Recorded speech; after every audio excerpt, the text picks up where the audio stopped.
when you are looking at your own house, some simple spaces that you could utilize would be, say, cartoning off or framing off a corner of your garage.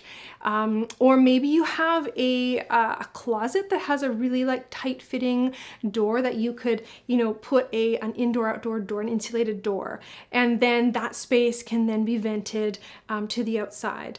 If it doesn't have walls that are attached to like an outdoor wall, you can also vent in with some piping, you know, in a crawl space or something like that.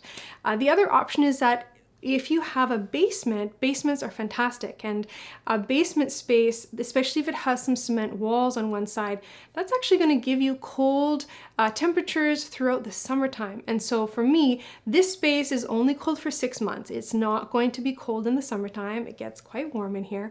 And so if you have a basement space, that's even better, because then you're kind of mimicking that root cellar where you're using the earth's temperature to maintain a nice cool temperature. Now, with that system, you obviously aren't going to be venting directly at the bottom into like outdoor space.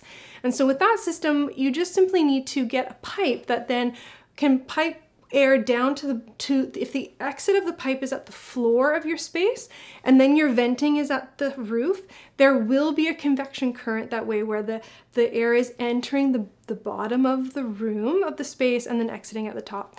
It's not going to be quite as like a robust convection current as I have in this space, but it will work. Now, an example what I would like to show you of how well my convection system works and how the air moves well in here, because you want air circulation. You don't want to be harboring molds and things that are going to compromise the food that you've stored in here. So you do want to have air moving through this space. And so one year I actually experimented with a couple apple storage systems. So I did my trench storage outside, and then inside I wrapped apples up in newspaper and stored them in boxes. And I wanted to see which system, you know, would work. And obviously the indoor system, it was too dry in here. And so my apples started to shrivel up and they lost their crunchiness within a couple months.